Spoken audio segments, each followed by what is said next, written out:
sesuai dengan agama dan keyakinan masing-masing. Berdoa dimulai.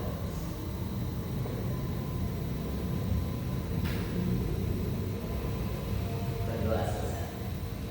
Nah, coba perhatikan kanan dan kirinya. Kira-kira siapa yang temannya tidak hadir hari ini? Atau saya absen ya? Mungkin bisa didengarkan namanya. Regita Ayu Lazari. Hadir Pak. Setika Gurewani. Hadir Pak. Ainul Hidayat. Hadir Pak. Fitra Jannah. Saya Pak. Ummu Salamah. Hadir Pak. Nia Ramadhani. Hadir Pak. Nur Asidat. Hadir Pak. Oke, ada semua ya. Alhamdulillah. Nah, kira-kira siapa yang masih ingat pembelajaran kita minggu lalu? Mungkin ada yang masih ingat? Oke, belajar apa? Kita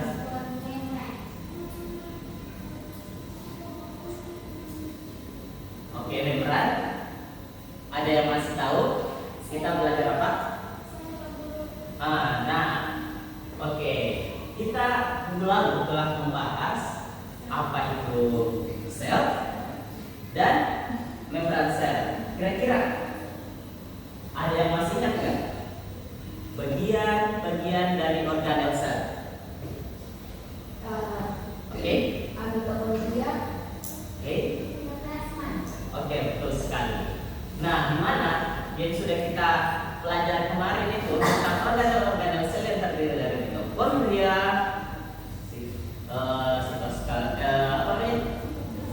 sitoplasma, nukleus, ribosom. Oke.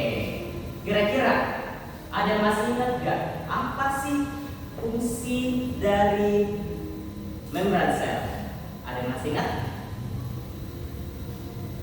Tempat, oke, selamat. Oke, betul. Masih ada?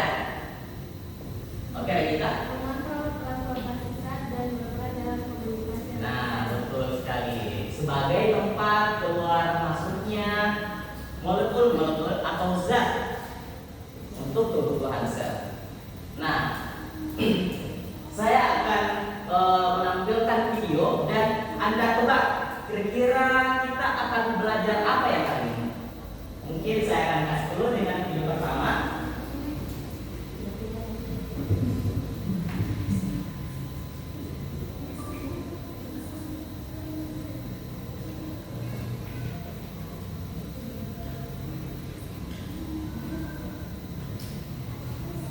Nah, mungkin bisa disimak videonya.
Bisa diperhatikan.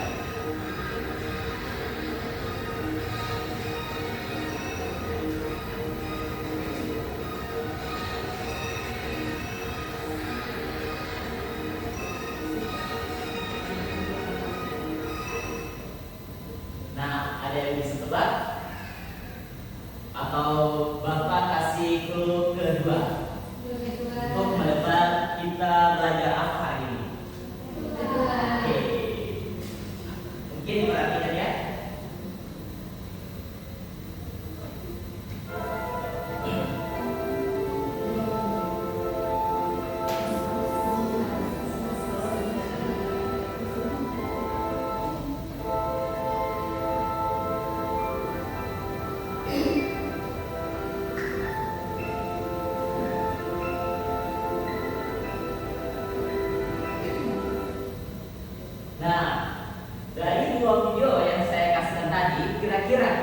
akan belajar apa? Osmosis. Nah, betul. Jadi pada pembelajaran kita kali ini kita akan belajar tentang transportasi membran, yaitu osmosis. Di mana pada tujuan pembelajaran kita hari ini, yaitu peserta didik mampu menjelaskan pengertian osmosis melalui pengamatan video dan hasil percobaan dengan tepat. Kedua, peserta didik mampu mengidentifikasi zat yang dapat melalui membran semi permeabel melalui percobaan dengan benar. Dan ketiga, peserta didik mampu menyimpulkan mekanisme osmosis dan sifat membran semi permeabel dari hasil pengamatan dan percobaan dengan tepat. Nah, pernahkah Anda memperhatikan tangan Anda ketika terlalu lama kena air? Berikut. Nah, jadi pembelajaran kita hari ini akan menyangkut tentang bagaimana osmosis itu akan terjadi. Jadi pembelajaran kita hari ini itu kita akan menggunakan LKPD, di mana pada LKPD ini terdapat petunjuk pemakaian, rancangan percobaan, dan terdapat barcode, di mana barcode ini masing-masing kelompok akan men-scan barcode dan menonton videonya dan mengikuti instruksinya, yaitu menjelaskan bagaimana apa itu osmosis. Dan kedua, rumusan masalah, di mana pada rumusan masalah ini Anda akan merumuskan 3 kejadian, yaitu Anda bisa lihat pada rancangan percobaan, di mana pada rancangan percobaan ini kita akan melakukan percobaan secara online atau virtual melalui barcode yang sudah saya masukkan di sini, dan merumuskan rumusan masalah dari 3 jenis larutan tersebut. Dan selanjutnya bisa Anda lihat, Anda membuat hipotesis, di mana Anda akan membuat hipotesis dari rumusan masalah yang Anda buat, di mana hipotesis itu adalah jawaban awal dari rumusan masalah yang Anda buat. Dan selanjutnya itu kalian akan melakukan percobaan. Mungkin saya akan menjelaskan bagaimana cara pemakaian lab virtualnya.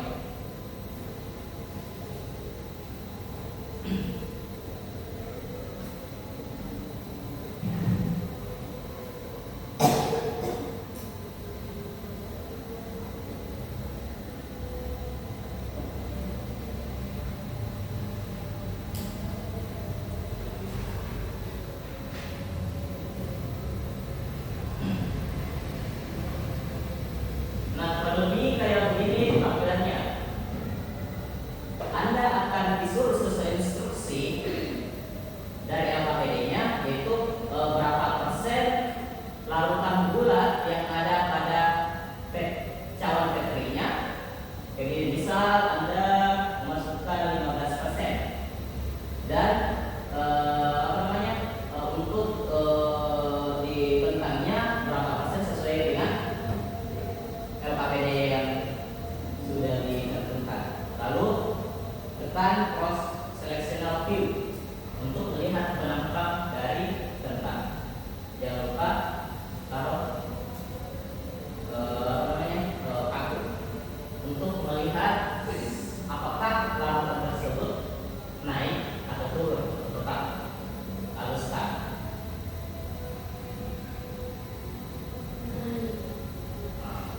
Oke, sudah mengerti penggunaan virtualnya? Nah, selanjutnya itu terdapat pertanyaan-pertanyaan, diskusi yang didiskusikan secara kelompok dan menyimpulkan hasil diskusi. Dan setiap kelompok itu harus mempresentasikan jawabannya atau yang sudah didiskusikan oleh temannya. Mungkin saya akan membagi dengan 2 kelompok. Kelompok pertama itu Revita, Ika Korea kami dan Aidul Hidayat. Kelompok kedua itu Rajana, Salama, Ya Ramadan dan Nur Asidah. Mungkin bisa ke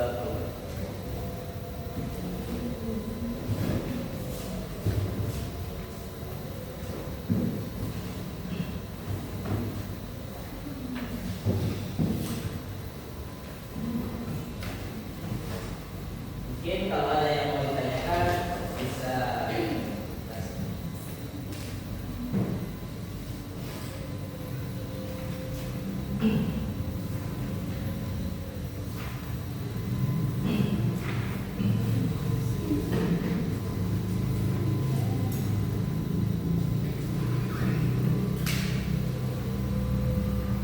semuanya bisa men-scan barcode videonya?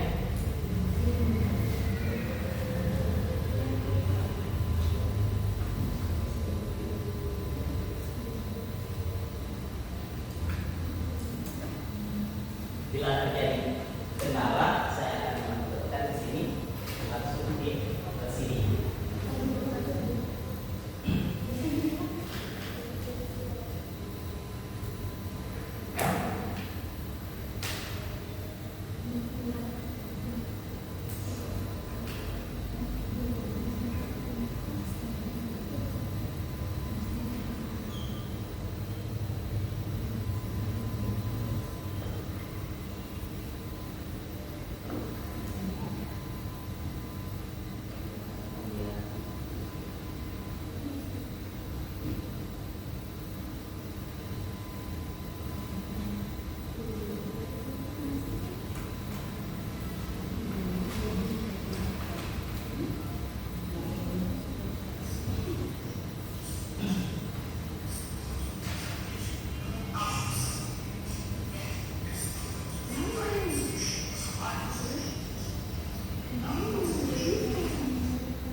Jadi mungkin diperhatikan pada keduanya, jangan lupa buka rangka pada rentangnya seperti ini, dan jangan lupa rangka supaya mengetahui apakah dia naik atau dia turun dan start. Setelah melakukan percobaan pertama kali, yang pertama itu Anda harus reset ketika ingin mengubah larutan lagi konsentrasi larutan. Jadi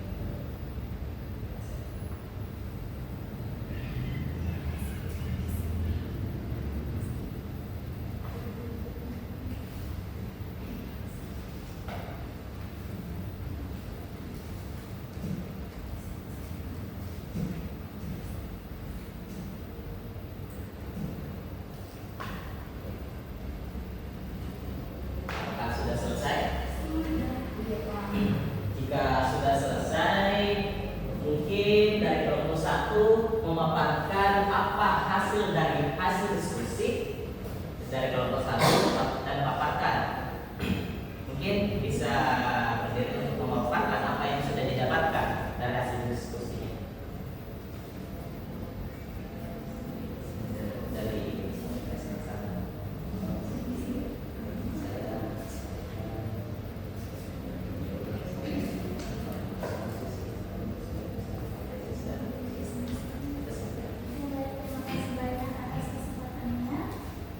mungkin kelompok 2 bisa diperhatikan. Oke, bisa diperhatikan. Ya, betul.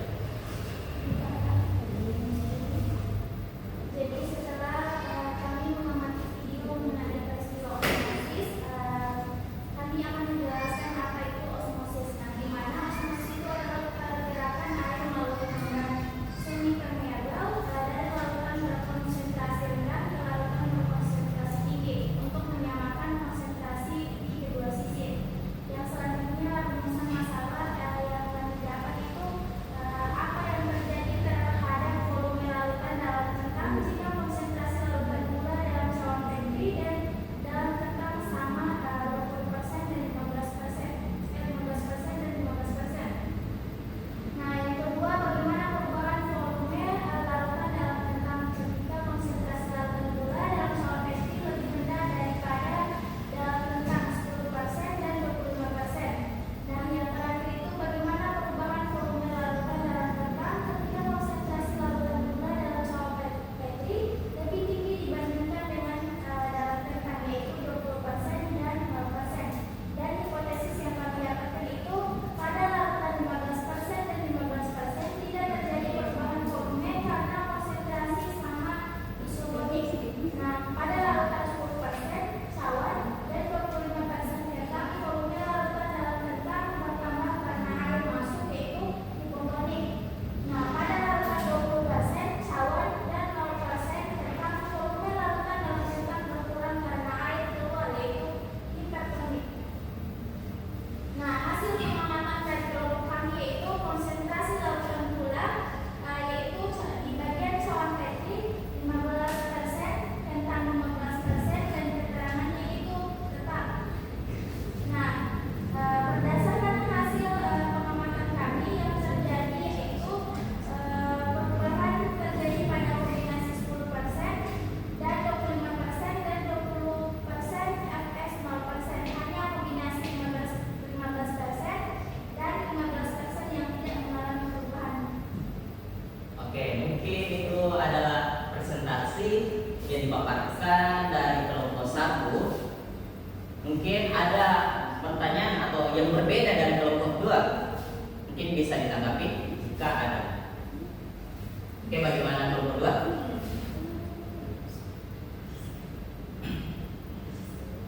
Oke, jika tidak ada, saya persilakan untuk kelompok 2 mempresentasikan apa hasil dari diskusi dari teman-teman bersama. Oke, mungkin bisa berdiri. Jadi hasil diskusi yang kami dapatkan, hasil pengamatan yang itu pada konsentrasi larutan gula cawan Petri 15 kentang 15, terus keterangannya dia tetap. Terus cawan Petri konsentrasi 10, kentangnya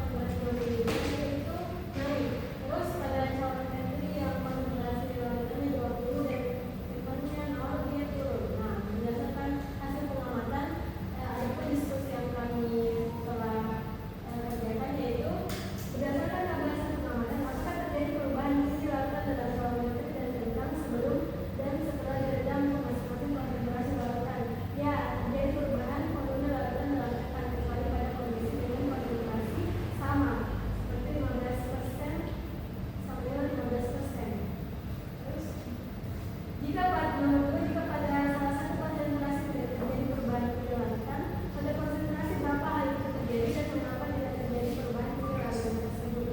Tidak terjadi karena perubahan pada kombinasi 15% pada cawan baterai dan 15% pada kentang, karena lautannya bersifat stabil.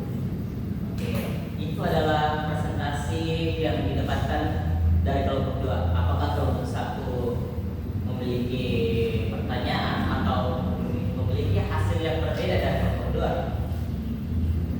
Atau sama? Oke.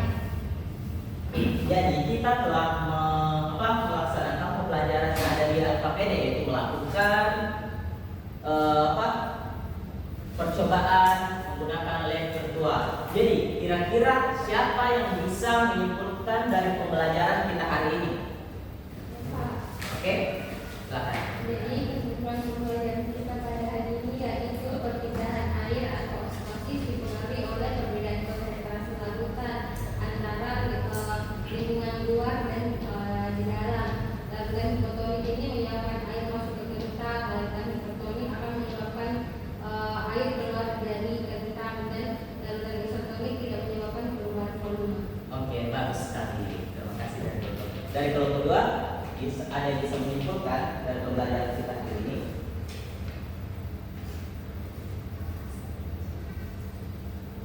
Mungkin Ummu Salamah bisa tentang apa yang sudah kita pelajari pada hari ini. Baik, ada kesimpulannya. Proses osmosis itu proses di mana terjadinya pertukaran gas atau partikel dari luar dan juga dari luar membrana sel dan juga masuk ke dalam membrana sel. Itu saja dari saya. Oke, mungkin saya bisa sedikit. Jadi pada pembelajaran kita hari ini kita telah belajar apa itu osmosis. Osmosis adalah perpindahan zat dari konsentrasi tinggi ke konsentrasi rendah, di mana dia akan melalui membran semi permeabel. Di mana pada membran semi permeabel ini tidak semua molekul yang dapat melaluinya, hanya molekul-molekul tertentu yang dapat melaluinya, yang entah itu dia melalui fosfolipid lainnya maupun melalui proteinnya. Oke, sebelum pembelajaran kita tutup, saya akan memberikan evaluasi tentang pembelajaran kita hari ini. Mungkin bisa dikerjakan dalam 2 menit.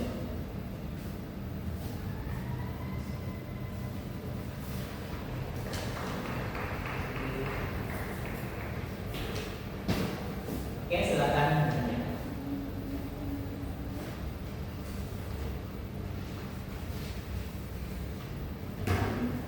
Sudah Pak.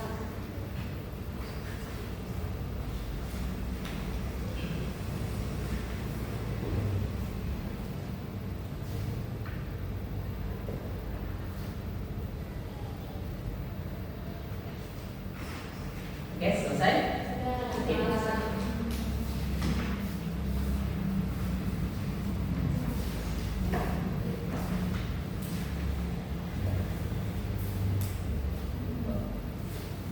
Yes.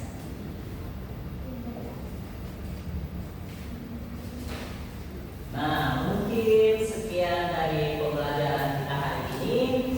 Nah, minggu depan kita akan belajar tentang transportasi aktif yang terdiri dari pompa ion dan pompa natrium dan kalium. Oke, mungkin pembelajaran kita itulah pembelajaran kita